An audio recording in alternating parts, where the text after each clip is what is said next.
Friends, welcome to mystery stories. 28 साल का पुलकित एक बड़े शहर में इंजीनियर की नौकरी करता था। इंजीनियर बनने के बाद बहुत कम समय में उसने ज़्यादा तरक्की कर ली थी। उसके पास अपनी खुद की एक कार भी थी।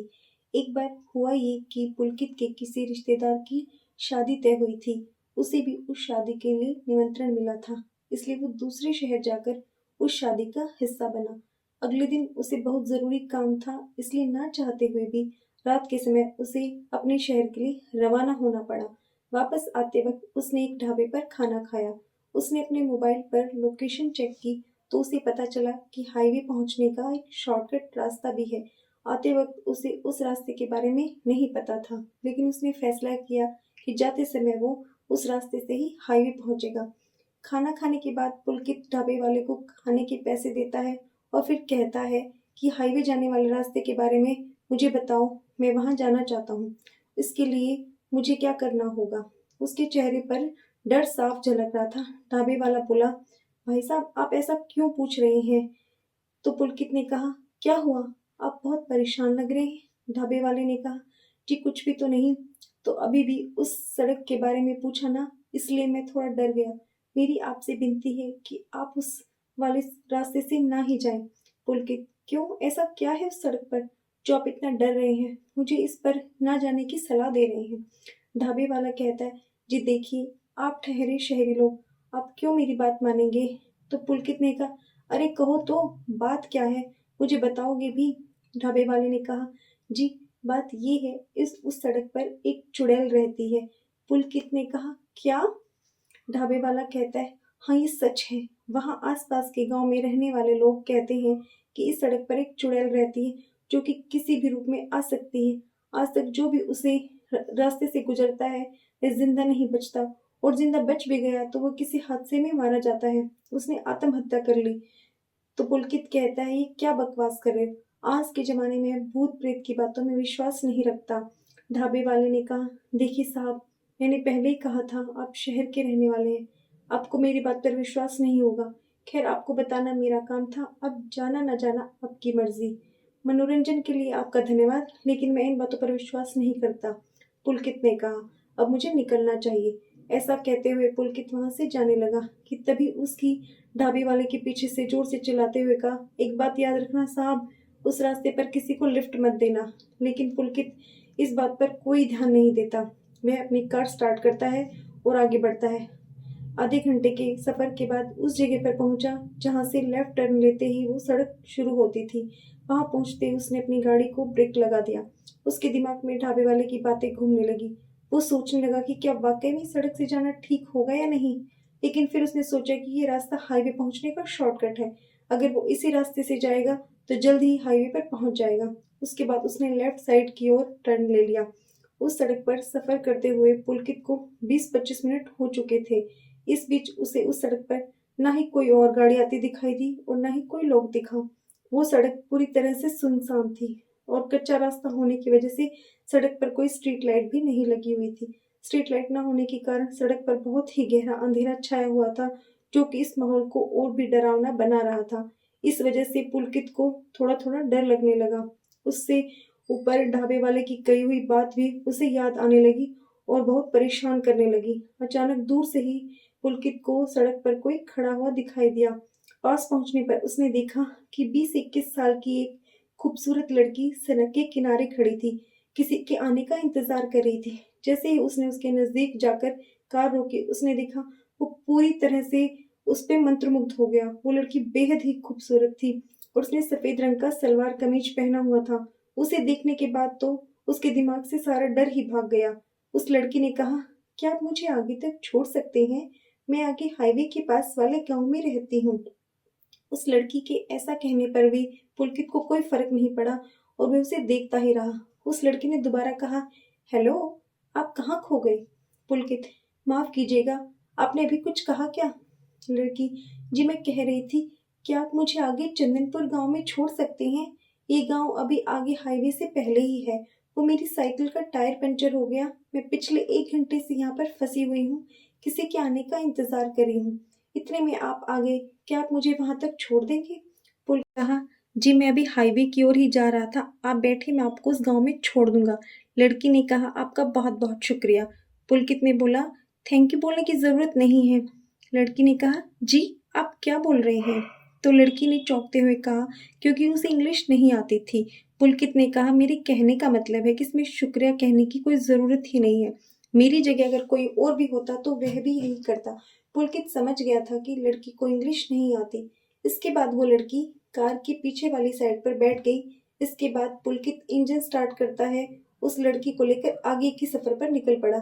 वैसे तो वो दोनों एक दूसरे से अनजान थे, पहली बार में ही एक दूसरे से मिले थे, पर बातें ऐसे कर रहे थे जैसे गहरे दोस्त हों। बातों बातों में पुलकित को पता चला कि उस लड़की का नाम अंकिता है। कुछ देर बाद दोनों शांत हो गए। फिर अंकिता का ध्यान गया कि पुलकित ड्राइविंग सीट के ऊपर लगे मिरर से चुपके से उसे देख रहा है। ये देखने के बाद उसने अपनी आंखें बंद कर ली और कुछ बड़बड़ाने लगी। पुलकित के लिए ये बात थोड़ी अजीब थी, लेकिन उसे तभी ढाबे वाले की कही हुई बात याद आई। उसे याद आया कि उसके ढाबे वाले ने उसे जाते वक्त बोला था कि किसी को लिफ्ट मत देना, लेकिन उस लड़की की खूबसूरती को देखकर उस लड़की अंकिता को लिफ्ट दे दी थी। वैसे तो उसे भूत प्रेत में विश्वास नहीं था, पर न जाने क्यों अंकिता को इस तरह से देखकर उसे डर लगने लगा था। वो अभी भी थोड़ा डरा हुआ था कि उसे मिरर से दिखाई दिया कि अंकिता के दाएं हाथ पर कुछ लाल रंग जैसा कुछ लगा हुआ है, लेकिन मिरर से कुछ ठीक से दिखाई नहीं दे रहा था। इसलिए बड़ी हिम्मत करके उसने पीछे मुड़कर देखा तो उसके होश उड़ गए। अंकिता के दाएं हाथ की उंगलियों पर हल्का सा लाल रंग लगा हुआ था, निकल रहा था, जो वहीं उसके पर से लाल रंग निकलकर सीट के नीचे टपक रहा था। तो पुलकित तुरंत अपना सिर आगे की ओर कर लेता और बड़ी बेचैनी के साथ ड्राइविंग करने लगा। जिस वक्त उसने पीछे मुड़कर देखा था, उस वक्त भी अंकिता आंखें बंद करके कुछ बड़बड़ा रही थी, इसलिए उसे पुलकित की इस हरकत के बारे में नहीं पता चला। डरते डरते पुलकित ड्राइविंग करते हुए रास्ते में लगे एक गांव में पहुंचा। रात के समय वो गांव पूरी तरह से सुनसान था, लेकिन सामने का नजारा देखते ही उसकी जान में जान आ गई। सामने एक लड़का अंकिता ही की तरह लिफ्ट का इंतजार कर रहा था। उसकी खराब हुई बाइक भी वहां बगल में ही खड़ी थी, लेकिन दिलासादायक बात यह थी कि वो लड़का और कोई नहीं बल्कि पुलकित के बचपन का दोस्त मिलिंद था। उसने मिलिंद को लिफ्ट दी, उसकी जो बगल में बैठ गया। अंकिता को मिलिंद के बैठने से कोई एतराज नहीं था। जैसे ही पुलकित ने गाड़ी का इंजन स्टार्ट किया, वैसे ही अंकिता दोबारा आंख बंद करके बड़बड़ाने लगी। अंकिता उसके पास बैठी थी। मिलिंद को थोड़ी बात अजीब लगी। वे दोनों धीरे धीरे एक दूसरे को देखने लगे और अंकिता को लेकर बातचीत भी करने लगे। तो पुलकित ने मिलिंद को ढाबे वाले से लेकर मिलिंद से मिलने तक क्या कहा हुआ ये सब बताया। ये सब जानने के बाद मिलिंद को भी डर लगने लगा और उसने डरते हुए कहा पुलकित इस रोड पर चंदनपुर नाम का कोई गांव है ही नहीं। मैंने मोबाइल में लोकेशन चेक की थी। ये सुनने के बाद तो पुलकित पूरी तरह से सुन्न हो गया, लेकिन वैसी हालत में भी वो ड्राइविंग कर रहा था। पुलकित को ये यकीन हो चुका था कि अंकिता एक भूत है। तभी मिलिंद को आइडिया आया। उसने पुलकित को गाड़ी रोकने को कहा। गाड़ी रोकने के बाद भी अंकिता आंख बंद करके कुछ बड़बड़ा रही थी। मिलिंद उसके बगल में जाकर बैठ गया। इस बीच पुलकित ने तुरंत अंकिता को दूसरी तरफ का दरवाजा खोलकर धक्का दे दिया। अंकिता अभी भी आंख बंद के कुछ बड़बड़ा रही थी। अचानक जोर सा धक्का लगने से वह गाड़ी से नीचे जा गिरी। मिलिंद पीछे वाली सीट पर ही बैठा रहा। अब वो एक गांव से गुजर रहे थे। अभी जो भी कुछ हुआ उसके बाद उन्हें नहीं पता था कि किस गांव से गुजर रहे थे। इसके बाद वो दोनों बातें करने लगे। मिलिंद कहता है पुलकित हमने बहुत बड़ी गलती कर दी है। पुलकित क्यों। मिलिंद वो कोई चुड़ैल या भूत नहीं थी वो, लेकिन तुम कैसे कह सकते हो। तो मिलिंद ने कहा क्योंकि जब मैं उसे धक्का देने के लिए उसके बगल में बैठा था, मुझे पता चला कि वो बड़बड़ा रही थी। वो कोई पूजा पाठ वाली लड़की थी। मुझे ठीक से कुछ याद नहीं, पर मैंने उससे ओम शब्द जरूर सुना था। पुलकित अच्छा, और उस खून के बारे में क्या कहोगे तुम।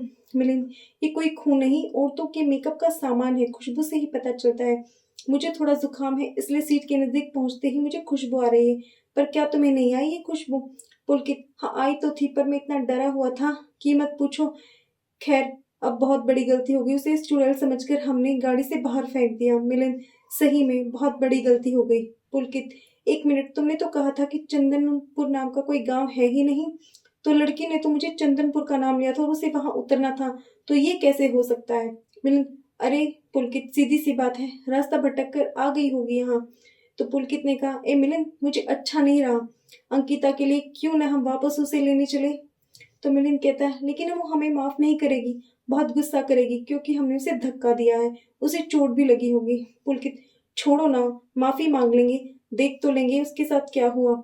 इस तरह से वो वापस पीछे अंकिता को लेने के लिए मुड़े। वो अभी उस गांव से गुजर ही रहे थे कि एक दुकान पर पुलकित को गांव का नाम लिखा हुआ दिखाई दिया। उसने पढ़ा तो उसके पैरों के नीचे से जमीन सरक गई। उस गांव का नाम था चंदनपुर। ये देखने के बाद उसने तुरंत गाड़ी को रोका और डरते हुए पीछे मुड़कर देखा। तुरंत उसकी गाड़ी से उसकी चीखें गांव वालों को सुनाई दे रही थी। गांव वालों को अपने घर के अंदर से ही सारा शोर सुनाई दे रहा था, पर किसी ने भी बाहर जाकर उसकी मदद नहीं की, क्योंकि सभी गांव वाले जानते थे कि आज उस चुड़ैल को एक और शिकार मिल गया है। अगले दिन उस ढाबे वाले ने अखबार में पढ़ा कि जानवर ने पुलकित नाम के एक इंजीनियर को मार डाला। उसी के पन्ने पर यह भी लिखा हुआ था कि उसके सिर में चोट लगने की वजह से अंकिता नाम की लड़की अपना मानसिक संतुलन खो दिया। ये सब पढ़ने के बाद ढाबे वाले ने अपने आप से कहा, क्या बकवास है ये सब कुछ, इसके पीछे जरूर चुड़ैल का ही हाथ होगा। बेचारा वो आदमी। पर मैं आपको बता दूं कि वो जो मिलन नाम का लड़का उसके पास आकर बैठ गया था, वो पुलकित का दोस्त नहीं, बल्कि उस चुड़ैल ने ही उसके दोस्त मिलिंद का रूप ले लिया था, और जिससे वो उसको दोबारा वापस से पीछे ले गया और उसको मार डाला। मेरी आज की कहानी यही खत्म होती है। दोस्तों, अगर आपको मेरा चैनल, मेरी स्टोरी पसंद आती है तो उसे लाइक करें, सब्सक्राइब करें और मुझे मोटिवेट करें। Thank you and take care.